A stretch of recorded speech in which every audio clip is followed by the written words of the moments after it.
반갑습니다. 이번 시간에는 정철의 3인곡이라는 가사 작품을 살펴보겠습니다. 자, 일단 이 작품은 우리 고전 시가 갈래 중에 이 가사의 가장 대표적인 작품이다라고 생각을 하면 됩니다. 자, 그랬을 때 우리가 가사라는 어떤 갈래를 보면 특별하게 그 형식적인 특징들을 머릿속에 딱 떠올려야 되는 거는 그렇게 많지는 않고요. 한 두 가지 정도만 기억을 해주면 됩니다. 자, 먼저 첫 번째는 사음보 연속체로 이루어져 있다라는 거. 그러니까 전체적으로 사음보라는 민요적 율격을 가지고 있다. 자, 요거 한 개 기억해 주시면 되고요. 자, 그다음 두 번째는 서사, 본사, 결사라는 3단 구성으로 작품이 이루어져 있다. 자, 요 정도를 떠올려 주시면 됩니다. 자, 그랬을 때 이 가사의 가장 대표적인 작품인 정철의 사미인곡인데요. 자, 여기서 사미인곡. 자, 사는 생각한단 말이고, 생각을 한단 말이고, 자, 미인은 아름다운 사람이란 뜻이죠. 아름다운 사람이란 뜻인데, 물론 현대에는 이 미인이라는 단어는 여자한테만 붙여주는 단어입니다. 그렇지만 우리 이제 조선시대로 넘어가면 옛말에서는 이 미인은 남자든 여자든 모두 다 붙여줄 수 있는 말이었어요. 사용하는 말이었습니다. 자, 그래서 여기서 아름다운 사람이라는 것은 우리 임금을 의미하는 거죠. 자, 그래서 사미인곡이라는 제목의 뜻은 임금을 생각하는 노래다. 자, 이런 뜻입니다. 자, 그러면 자, 이렇게 임금에 대해서 노래를 할 건데, 자, 이 작품을 보면 표면적으로는 남녀 간의 어떤 관계, 어떤 사랑하는 관계의 형식을 띠고 있습니다. 자, 이런 걸 우리는 뭐라고 하느냐?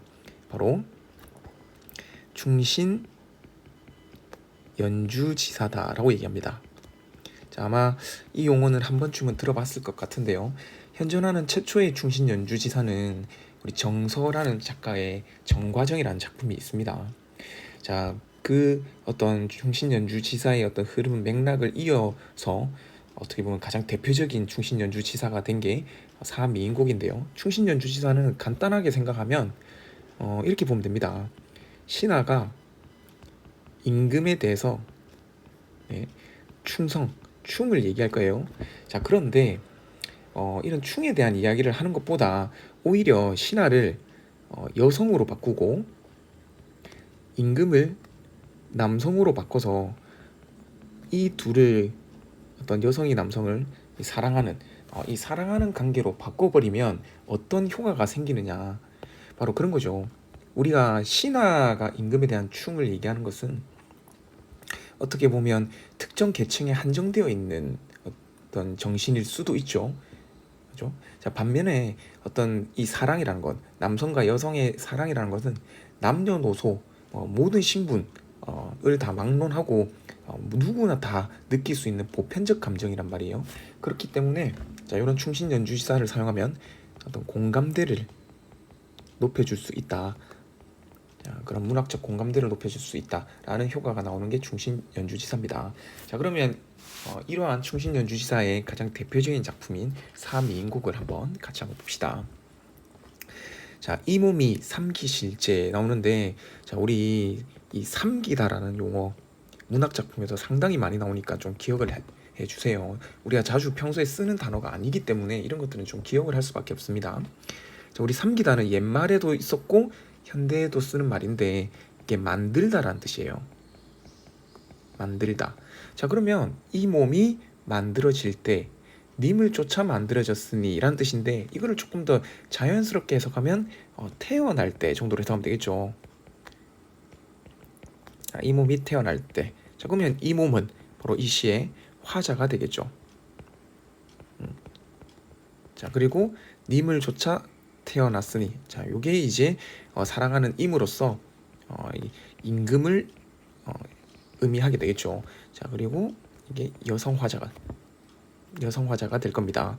자, 그래서 이 여성 화자가 님 임금을 님으로 설정해서 어떤 사랑에 대한 이야기를 계속 할 겁니다. 자, 그래서 임을 쫓아 태어났으니 한평생의 어떤 연분인데요. 자, 이 연자가 인연 연자죠. 그래서 그냥 인연 정도로 해석하는 게 더 좋습니다. 자, 한평생의 인연이며 하늘 모를 이리런가 이렇게 돼 있는데, 자, 항상 쌤이 이렇게 하는 말이긴 한데, 우리 시에서, 우리 서정문학에서 의문문이 사용되면 항상 제일 먼저 서리법을 떠올려줘야 되죠. 자, 그러면 얘가 서리법이 되는지 유무는 내용상, 의미상 의문문이 아니고, 형식적으로는 의문문이지만 내용상으로는 의문문이 아니고 평서문이나 감탄문 정도로 바꿔줘야 되는 겁니다. 자, 그러니까 한병생의 인연을 하늘 모를 일이런가, 하늘이 모르는 일인가 라고 질문한 게 아니라 하늘도 안다 라고 해석이 가능하다면 이건 서리법 되는 거죠. 그렇죠? 자, 그래서 내가 태어날 때 임을 쫓아 태어났으니 내 평생의 인연을 하늘도 알고 땅도 안다 라는 의미로 사용되기 때문에 우리는 서리법을, 이 부분을 서리법이다 라고 해줄 수 있는 겁니다. 자, 그렇게 해서 이 서리법을 통해서 결국 임과 나는 천생연분이다 라는 것을 말해주고 있는 거죠. 자, 그리고 나 하나, 자, 여기서 하나는 오직이란 뜻이에요. 젊어 있고 임 오직 날 괴시니. 자, 우리 괴다라는 단어, 자, 이것도 만약에 모르는 사람, 처음 들어보는 사람이 있다면 좀 기억을 합시다. 이것도 역시 어떤 자주 사용되는 옛말이기 때문에, 자, 괴다는 사랑하다라는 뜻이에요. 자, 그러면 나 오직 젊어 있고 임 오직 날 사랑하시니. 자, 이렇게 되는 거죠. 그냥 내가 젊어서 임으로부터 사랑을 받은 겁니다. 자, 그리고 여기서 사용된 표현법은 이렇게 딱 끊어보면 문장 구조가 지금 동일하죠. 그래서 대꾸법이 사용됐음을 알 수 있습니다. 그래서 이 마음, 이 사랑 견줄 때 노여 없다. 자, 노여 없다, 전혀 없다라는 뜻이요. 그러니까 내 사랑을 비교할 때가 전혀 없다. 즉 나의 사랑이 최고다. 누구한테도 지지 않는다. 자, 이렇게 하는 거죠. 그러니까 자신의 사랑을 강조하고 있는 겁니다. 물론 이 사랑의 의미는 어떻게, 실질적인 의미는 충이 되겠죠. 자, 그래서 평생의 원하요대. 자, 여기서 원자가 나왔는데 우리가 고전 시가에서 원이라는 말이 나오면 자, 이렇게 생각하면 됩니다. 원자가 한자로 나오면 첫째는 우리 원하다, 즉 소망을 의미한다라는, 소망이라는 정서를 드러낸다라고 보면 되고요. 자, 두 번째는 원망하다라는 정서를 드러낸다. 자, 이렇게 두 가지로 구분할 수 있습니다. 자, 그럴 때 이것만 좀 기억해 주세요. 우리 원망하다가 한자로 이렇게 쓴단 말이에요.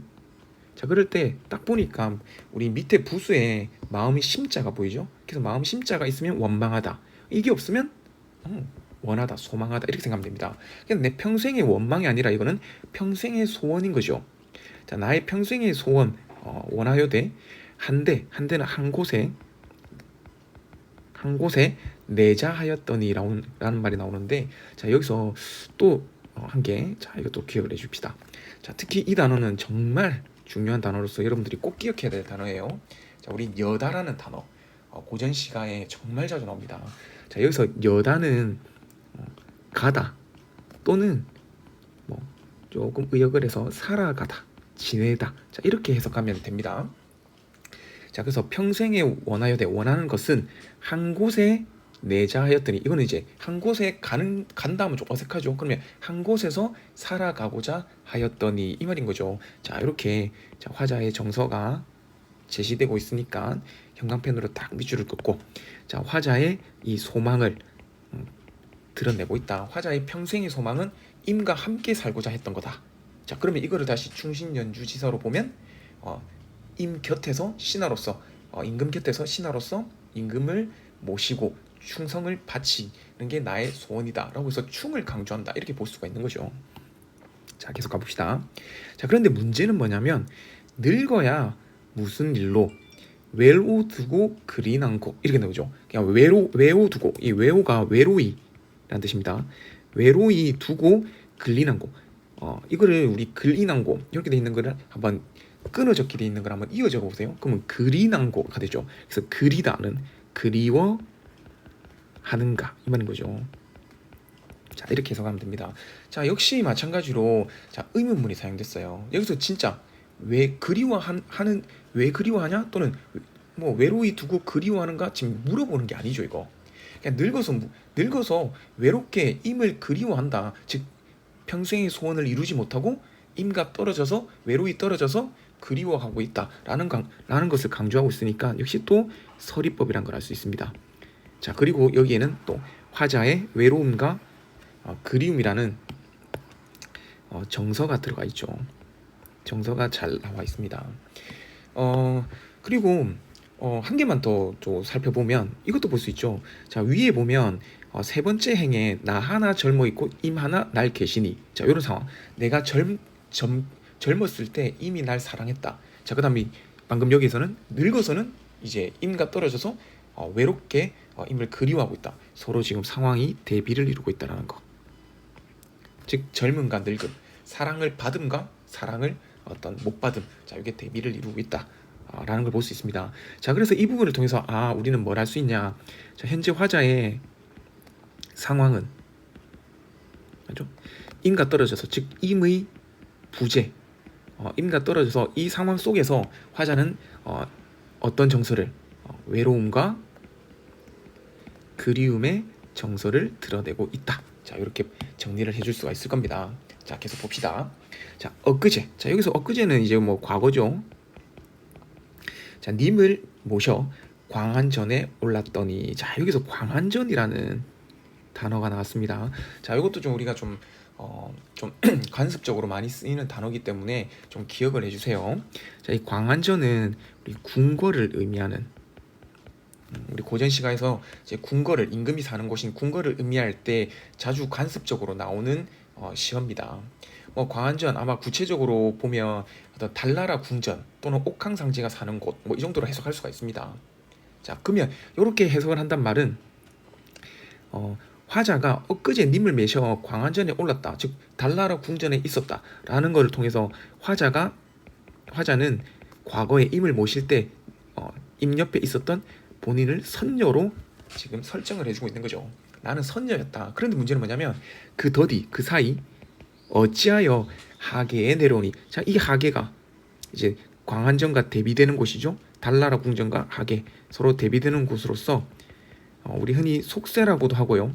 자, 여기서는 어떤 보통은 유배지라고 하는데, 보통은 우리 어떤 충신 연주지사를 드러내는 작품에서는 유배지로 많이 설정이 되는데, 엄밀히 말하면 우리 정철은 유배를 간 게 아니고 자신의 고향으로 이제 벼슬을 버리고 낙향을 했기 때문에 어떤 낙향이란 말이 고향으로 내려갔다 이 말입니다. 라고 해석을 하면 됩니다. 그런데 굳이 유배지라고 해석해도 크게 틀렸다 볼 수는 없는 겁니다. 자, 그래서 이 천상계에서 어떤 인간계로 내려왔다, 즉 임과 이별을 했다. 자, 이렇게 해석할 수가 있죠. 자, 올적의 빗은 머리, 얽히언지 엉클어진지 3년이라. 자, 그러니까 엉클어진지 3년이란 말은 그 뒤에 빗은 적이 없단 말이죠. 그러면 머리를 빗은 적이 없단 말은 잘 보일 임이 없단 말이고, 그러면 이 말은 임과 이별한 지 3년이 됐다. 이별한 어떤 시간을 의미하는 거겠죠. 자, 됐죠? 자, 연지분 인내만은, 연지분 우리 이거는 그냥 화장품으로 보면 됩니다. 자, 인내만은 있지만은 누구를 위하여 고의할까, 곱게 할까. 즉 실제로 이것도 누구를 위하여, 이 누군지를 물어보는 의문문이 아니고요, 의문의 표현이 아니고요, 내가 곱게 잘 보일 사람이 없구나 라는 걸 드러내고 있는 거니까 질문의 의도가 존재하지 않죠. 죄송합니다. 그렇기 때문에 여기도 우리는 서리법임을 알 수 있습니다. 자, 마음에 맺힌 시름, 첩첩이, 우리 구경만 시키면 첩첩이, 우리 겹겹이 쌓여 있어. 자, 역시 화자의 시름이라는 정서를 드러내고 있죠. 우리 시름, 근심과 걱정이죠. 근심, 걱정을 우리는 시름이라고 하죠. 자, 물론 우리 여기서 근심과 걱정의 이유는 뭐 때문이죠? 당연히 임 때문. 어떤 임과 이별했기 때문이죠. 쌓여 있어 진난이 한숨이요. 진난이 떨어지는 것은 눈물이라. 자, 역시 화자의 정서를 직접적으로 드러내고 있죠. 자, 진난이 한숨이요. 이건 우리 근심을 얘기하는 거고요, 하는 것이고요. 우리 떨어지는 것은 눈물이라, 슬픔이라는 정서를 직접적으로 드러내고 있습니다. 자, 자, 그리고 우리 뭐 표현법 찾아보면 이렇게 딱 서로 문장 구조가 똑같은 대꾸법이 이루어져 있네요. 자, 계속 가봅시다. 자, 인생은 유한한데 정해져 있는데 시름은 근심은 그지없다. 우리 그지는 끝이 없다는 뜻이죠. 자, 역시 우리 인생과 유한한 인생과 끝없는 시름을 서로 대비를 시켜서 이 시름의 어떤 큼을 강조하고 있는 겁니다. 자, 무심한 세월은, 자, 여기서 무심한이란 말이 나왔는데, 자, 역시 이것도 우리 영 공부하는 김에 한번 떠올려 봅시다. 기억을 해줍시다. 자, 이 무심은 크게 두 가지로 해석이 가능합니다. 첫 번째는 자연 친화적인 작품에서 무심과 자연 친화 외의 작품에서 무심. 자, 두 개가 의미가 달라요. 자, 일단 자연 친화적인 작품에서 무심은 무조건 무욕으로 해석해야 돼. 무욕. 즉 욕심이 없다. 자, 이렇게 해석합니다. 자, 반면에 자연 친화 외적인 작품에서 무심은 말 그대로 없을 문자에 마음 심자. 마음이 없다. 뭐 관심이 없다. 또는 생각이 없다. 이렇게 해석합니다. 자, 우리 사미인곡은 충신연주지사니까 자연 친화적인 작품이 아니죠. 그럼 여기서는 마음이 없다. 이렇게 해석하면 되겠죠. 자, 아무 생각이 없는 세월은 물 흐르는 듯 하는구나. 자, 그러니까 이 세월을 물 흐르는 것에 비유를 해놨죠. 이렇게 직유법을 통해서. 자, 말하고자 하는 바는 세월이, 즉 시간이 물 흐르듯 빨리 흐르는구나. 자, 이렇게 얘기하고 있는 겁니다. 자, 그래서 염량이, 이 염자가 이제 뜨거울 염자고 양은 차가울 양자입니다. 그래서 더위와 추위, 그러면 여름과 겨울 이렇게 해석하면 되겠죠. 때를 알아 가는 듯 고쳐오니, 우리 고쳐는 우리 고전 시가에서는 무조건 다시라고 해석하죠. 자, 때를 알아 가는 듯 다시 오니, 물론 우리 이제 여름과 겨울이 다시 온단 말은 1년이 지났단 말이겠죠. 자, 우리 인과 이별한 지는 몇 년? 네, 3년이 됐습니다. 그러니까 3번의 여름과 겨울이 지나갔다라는 걸 말하죠. 듣거니 보거니 느낄 일이, 여기서 느끼는 것은 흐느낌입니다.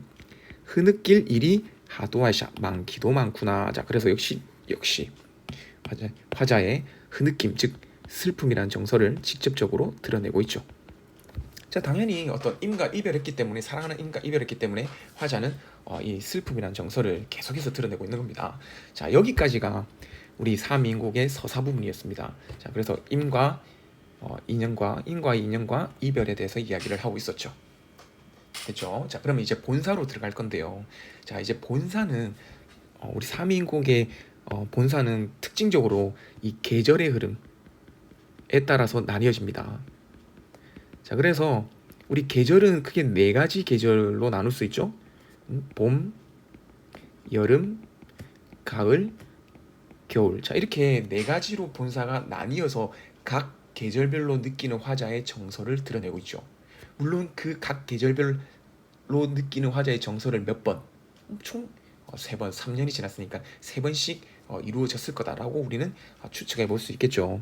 자, 그리고 두 번째, 우리 계절의 흐름에 따라서 시상이 전개되는 작품을 보면 항상 그 계절감을 드러내는 작품, 어떤 시어를 우리는 좀 떠올려줘야 됩니다. 좀 찾아봐야 될 거예요. 자, 그것도 같이 찾아면서 한번 볼 겁니다.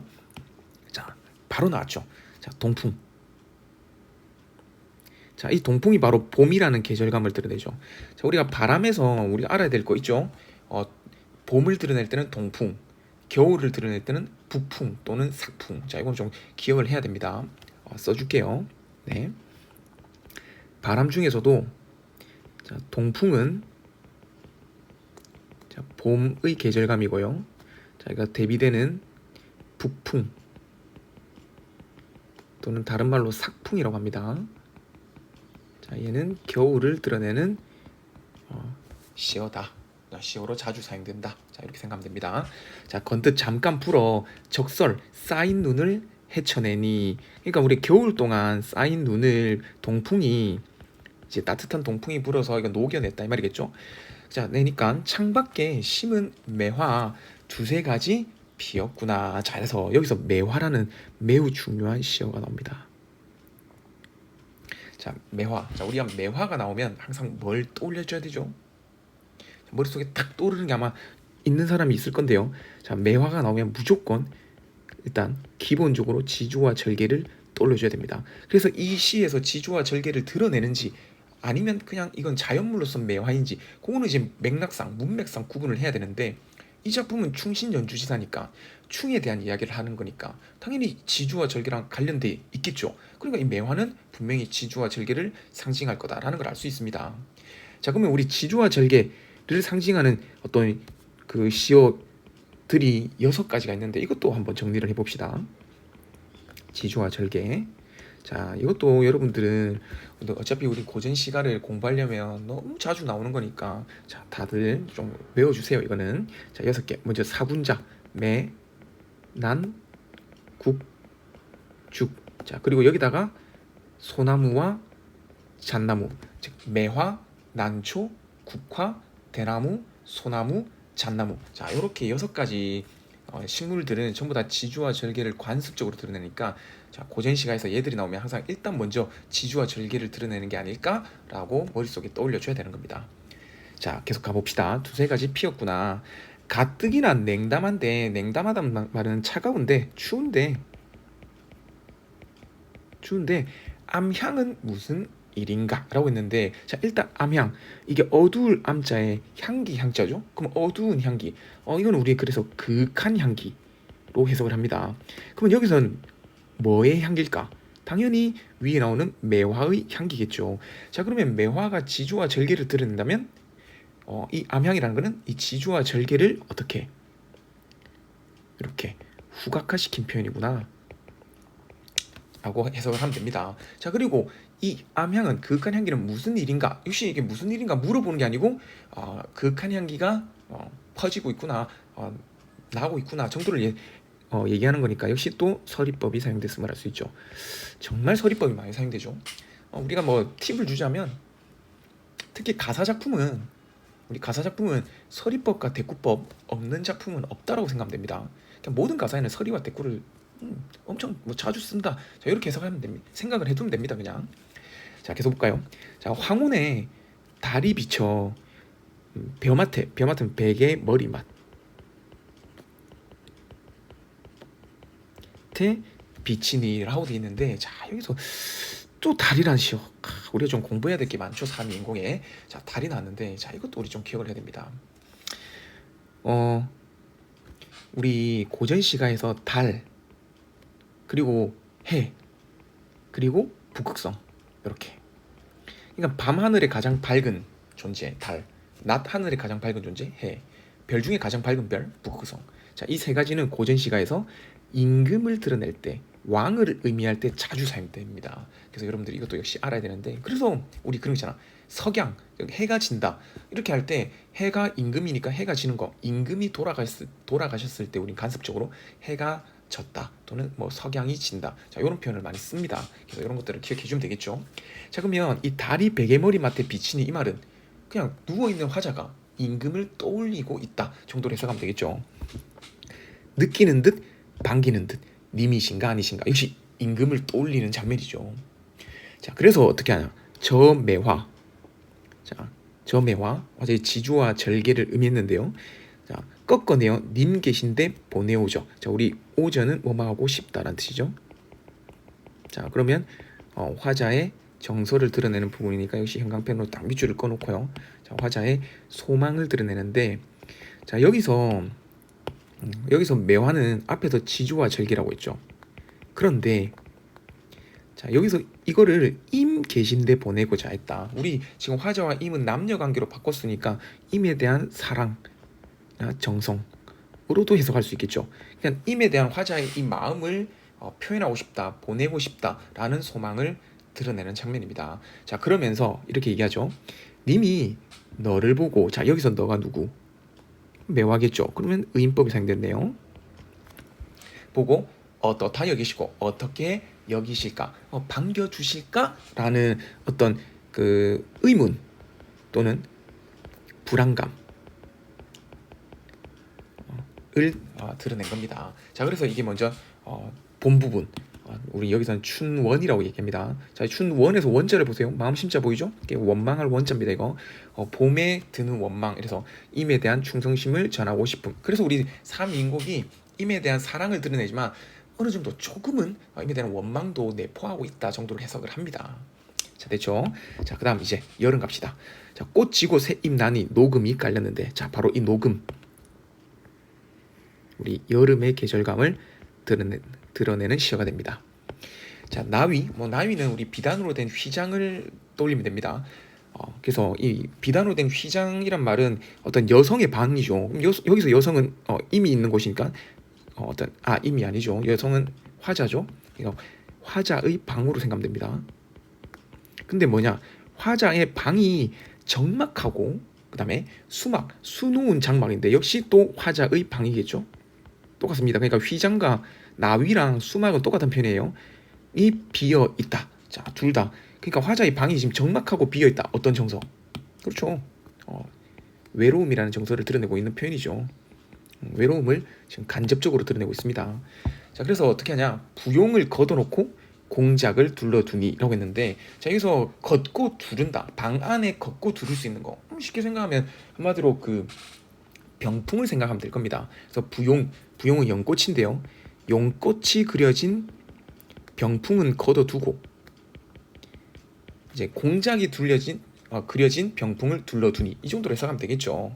자, 그랬을 때 역시 자, 우리 일단 이 표현도, 자, 이게 주격조사, 나위 정막하고에는 주격조사가 생략되어 있는 부분이죠. 이거는 우리 고전문법 할 때 배울 건데 제로 주격이 사용된 부분입니다. 그래서 어떤 나위, 비단 휘장으로 이 정막하고 수막이 비어 있다. 문장 구조 똑같으니까 대꾸로 보면 되겠죠. 마찬가지입니다. 부용을 거두고 공작을 둘러드는, 이것도 대꾸입니다. 가뜩 시름 많은데 날은 어찌 기뒀던고, 날은 어찌 길던가. 이것도 역시 질문하는 게 아니고 날이 정말 길구나, 시간이 가지 않구나 라는 걸 드러내는 서리법입니다. 자, 그래서 이제 화자는 시간을 좀 보내기 위해서 뭘 할 거냐, 원앙이 그려진 비단, 고급 비단이죠. 베어놓고 오색선, 5가지 색으로 된 실을 말하죠. 풀어내요. 금으로 된 자, 우리 수치를 재는 자. 그러니까 지금 원앙금이나 오색선이나 금자나 전부 다 이거 최고의 어떤 도구죠. 어떤 최고의 어떤 도구를 사용해서 뭐를 만드느냐, 님의 옷을 지어내니. 그러니까 이게 바로 임에 대한 화자의 사랑과 정성이 되겠죠. 이거를 만들어내니. 수품은 이제 솜씨로 해석합니다. 은 물론이거니와 제도는 격식으로 해석합니다. 격식도 갖추었구나. 참, 가짜식 갖추었는가, 역시 서리법이죠. 갖추었구나로 해석되니까. 자, 그러니까 이 장면은 어떤 장면으로 해석하면 되죠? 그러니까 자기가 최고의 어떤 도구를 이용해서, 제품을 이용해서 이미 옷을 만들어내고 나니까 자기가 만든 옷을 본 겁니다. 와, 이거 솜씨는 물론이고 격식까지, 기품까지 갖췄네. 어떤 장면? 자화자찬의 장면이죠. 자, 그리고 그거를 산호수, 우리 산호가 우리 보석의 한 종류죠. 바다에 있는 보석이죠. 그 지게 위에, 그리고 배곡으로 된 함에다가 담아두고, 되게, 그러니까 이 옷을 여기다가 지금 담아둔다고 했죠. 화자의 어떤 사랑과 정성을 의미하는 님의 옷을 여기다가 담아둔다.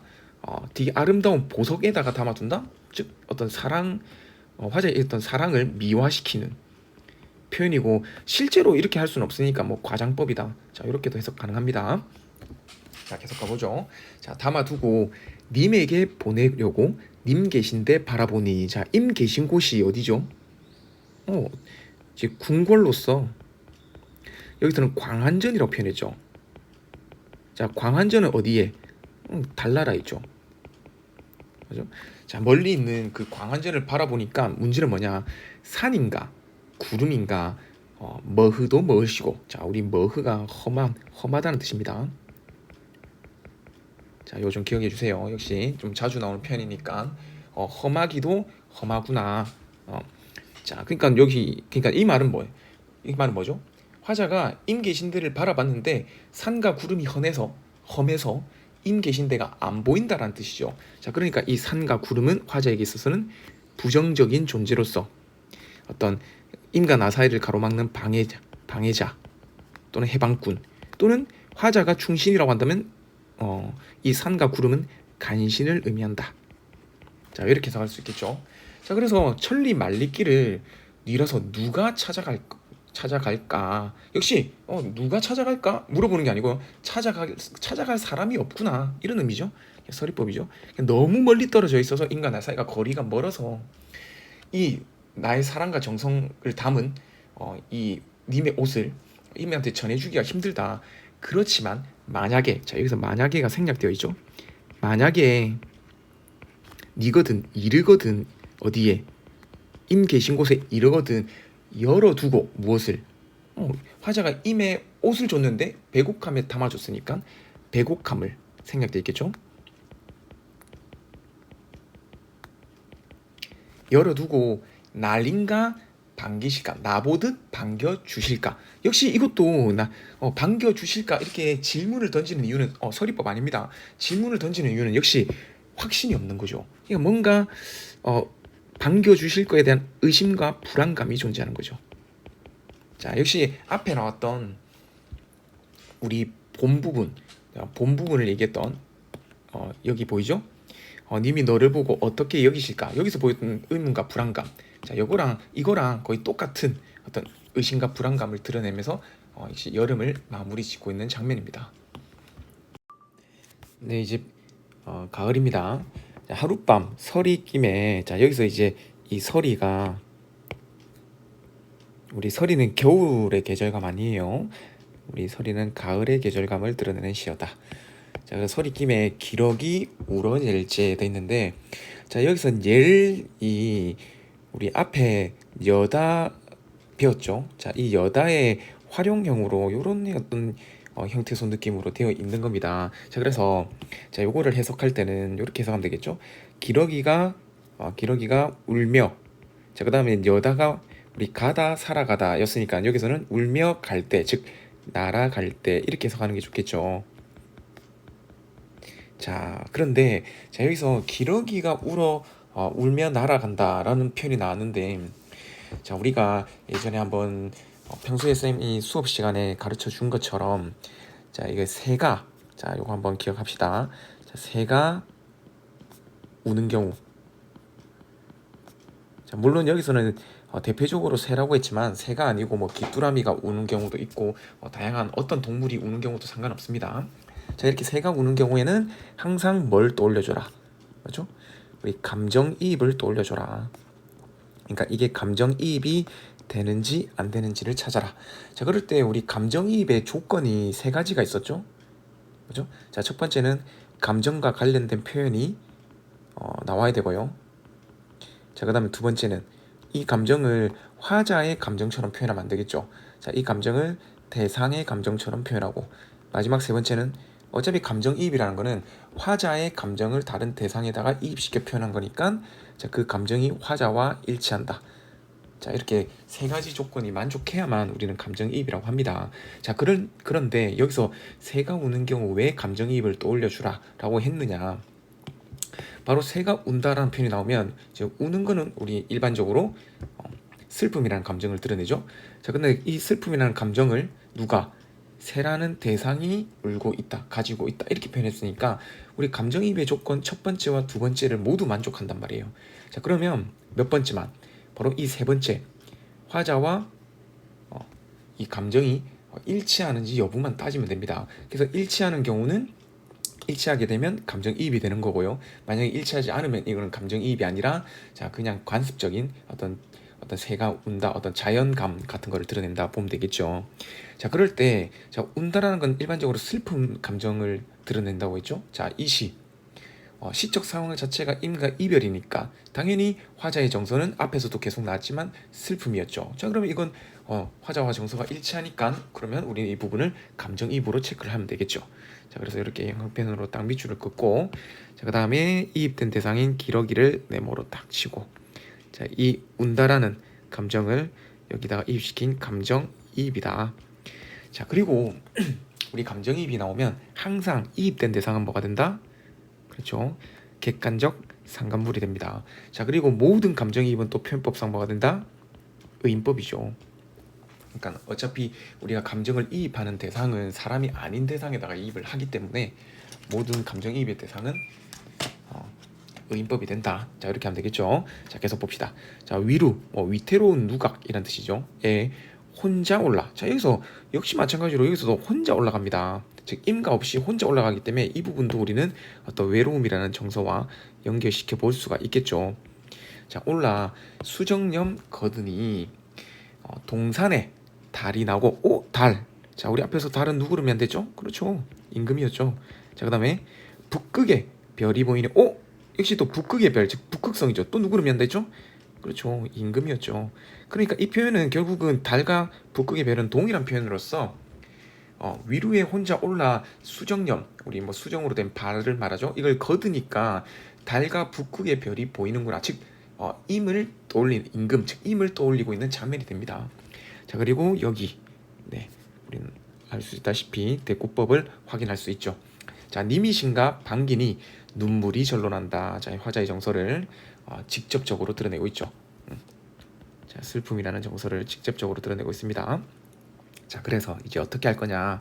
청강을 지어내어, 자, 맑은 빛을 지어내어 봉황루에 붙이고자라고 했단 말이야. 자, 여기서 봉황루 역시 뭘 의미하죠?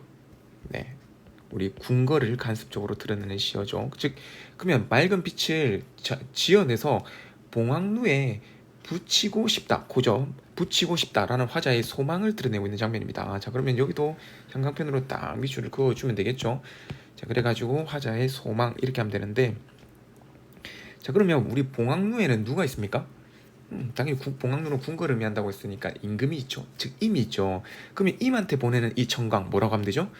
화자의 어떤 사랑과 정성, 또는 이거를 충신 연주지사로 보면 충이 되겠죠. 이렇게. 자, 그래서 우리 앞에 본 부분에서는, 자, 우리 앞에 봄에서는 임에게 보냈던 이 매화가 되겠죠. 매화. 자, 그 다음에 여름에서는 님의 옷. 자, 그리고 가을에서는 정광. 이게 다 동일한 시어로서 임에 대한 화자의 사랑을 의미하게 되는 겁니다. 자, 그래서 이 청광을 이제 잡아서 봉황루에 붙인다고 했습니다. 물론 이 부분에서 우리 또 한 개 표현법상 아주 중요한 표현법 뭐를 떠올려야 되냐면, 우리 청광이라는 것은 맑은 빛, 어떤 잡을 수 있는 대상이 구체적인 대상이 아니죠. 즉 추상적인 대상입니다. 자, 근데 얘를 손으로 잡아서 봉황루라는 누각에 붙이고 싶다라는 표현을 했죠. 자, 이런 것들을 우리는 관념의 구체화다 라고 했었죠. 자, 물론 이 관념의 구체화라는 표현법에 대해서도 좀 설명을 해주면 좋겠지만, 자, 오늘 시간이 또 너무 많이 걸리기 때문에 지금 강의 시간이 길어졌기 때문에, 자, 이거는 다음에 기회가 되면 그때 또 자세히 설명을 해드리겠습니다. 자, 그래서 이 청광을 누각 위에 걸어두고 팔황, 즉 팔황은 온 세상에 다 비치어 심상궁곡은 깊은 산 어떤 궁벽한 골짜기라는 뜻인데요. 자, 여기서는 임금한테 이렇게 부탁을 하고 있는 장면이라서 요거는 가난한 백성 정도로 해석을 합니다. 자, 그러니까 가난한 백성들까지 이 맑은 빛으로 점낮, 대낮같이 맹그쇼셔 만들어 주소서. 자, 역시 화자의 소망을 드러내고 있는데, 어떤 소망? 선정을 베풀어 달라는 소망이 되는 거죠. 선정을 베풀어 달라는 소망이 됩니다.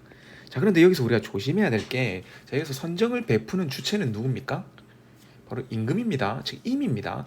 임에게 선정을 베풀어 달라는 거예요. 자, 우리 같은 작가의 정철의 관동별곡 보면 선정의 포부가 드러나는 표현이 상당히 많이 나오는데, 거기서 선정의 포부는 본인이 선정을 베풀겠다라는 거고요. 자, 여기에서 선정을 베풀어 달라는 소망은 그 선정의 주체는 임이 된다는 거 좀 구분을 할 수 있어야 됩니다. 자, 여기까지가 주원, 즉 어떤 임에게 선정을 갈망함. 자, 이게 본사 3이 됩니다. 자, 이제 마지막 겨울이 나왔죠. 자, 봅시다. 자, 건곤이 그러니까 건곤은 하늘과 땅 이런 뜻이죠. 그래서 뭐 온 천지가 폐색, 닫히고 막혀. 자, 한자어들이 좀 어렵죠. 자, 백설이 한 비칠 때. 그냥 여기서는 뭐 백설과 한 비칠 때 이 정도 해석하는 게 좋겠죠. 자, 바로 이 백설, 우리 겨울이라는 계절감을 드러내는 시어고요.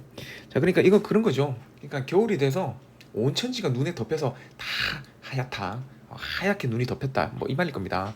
사람은 카니와 물론이거니와 날새 나는 새도 그쳐 있다. 그러니까 눈이 화자가 살고 있는 이 공간에 눈으로 꽉 덮여가지고 뭐 사람은 물론이거니와 하늘을 나는 새조차 볼 수도 없다. 이렇게 얘기합니다. 자, 그러면서 소상남방. 자, 이게 소상강 남쪽 지역이라는 뜻인데요.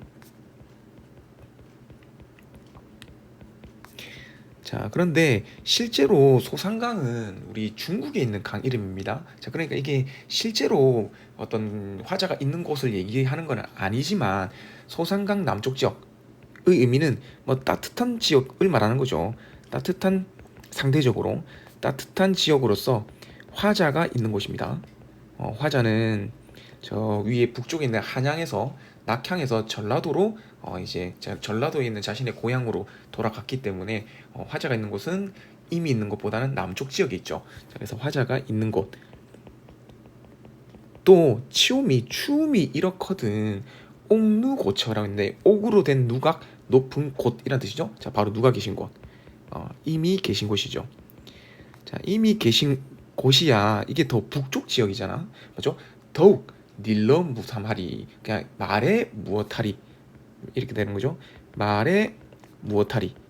자, 마찬가지로 이거 의문문으로 나왔으니까 우리는 서리법인지 판단해야 되겠죠. 진짜 말에 무엇하리라고 물어보는 게 아니고 말할 필요도 없다. 이미 계신 곳은 내가 있는 것보다 훨씬 추울 거다라고 표현하고 있는 거니까 역시 서리법입니다.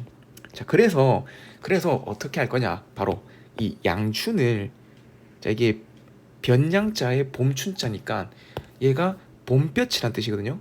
그럼 봄볕은 따뜻한 볕이죠. 그래서 이거를 붙여내요. 님 계신데 쏘이고 싶다. 자, 라는 화자의 또 소망을 드러내고 있죠. 자, 그러면 이 양춘이 바로 뭐가 된다? 임에 대한 화자의 사랑과 정성이 되는 거죠. 그렇죠? 자, 그래서 쏘이고 싶다라는 역시 또 소망을 드러냅니다. 자, 그리고 모첨. 자, 모첨은 우리 초가집 처마를 모첨이라고 합니다. 자, 그러면 초가집 처마니까 이거 화자의 집입니까? 임의 집입니까? 당연히 임은 궁궐에 있으니까 초가집은 어떤 되게 어떤 소박한 공간이니까 이거는 화자의 집이 되겠죠. 즉 여기는 그러면 화자의 집은 남쪽, 즉 소상남반, 따뜻한 지역이죠. 그래서 그 모첨에 비친 해를, 자, 이 해를 옥루, 자, 옥루는 이미 계신 옥루 고처를 말하죠. 올리고죠. 올리고 싶다. 또 화자의 소망이라는 정서를 드러내고 있죠. 자, 이렇게. 자, 그러면 당연히 이 해랑 양추는 이 둘은 서로 동일한 대상이 될 겁니다. 자, 그러면 자, 지금 우리 겨울까지 한번 쭉 봤는데 물론 이제 겨울이 동사가 조금 더 남아 있습니다. 남아 있는데 자, 대체적으로 뭐 중요한 건 다 나왔으니까 한번 정리를 한번 해봅시다.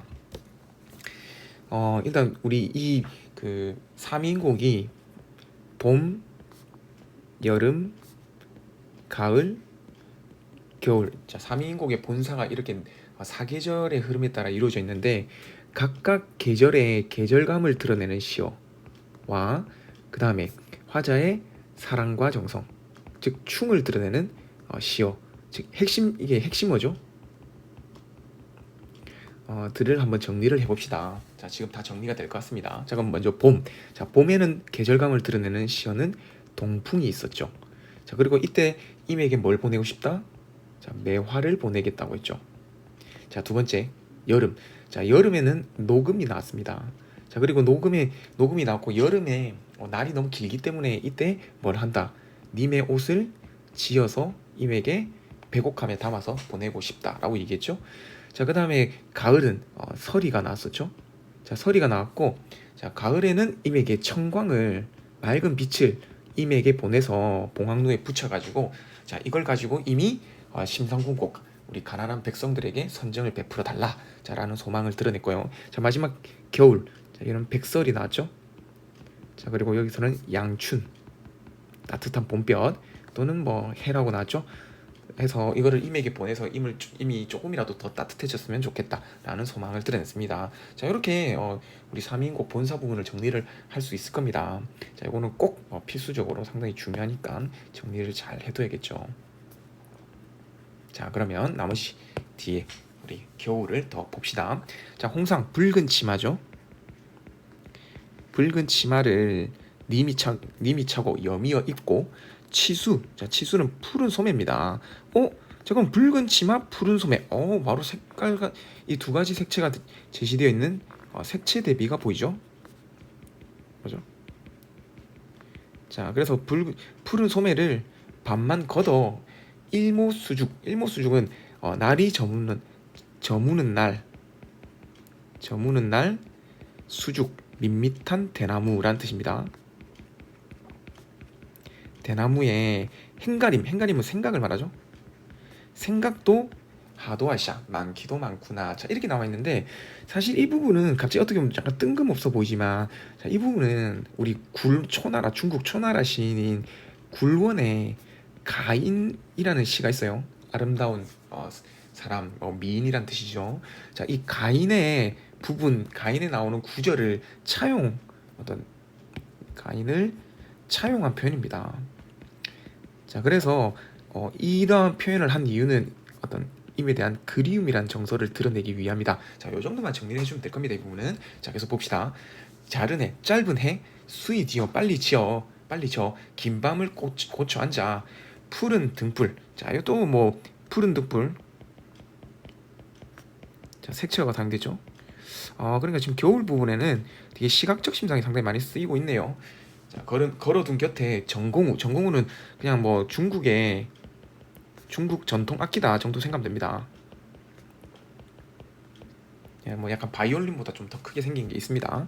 자, 이 전공우를 놓아두고 꿈에나 님을 보려 턱 받치고 비겨시니 그냥 비스듬히 앉아 있으니, 즉 이 꿈속에나마 임과 만나고 싶다 이 말이죠.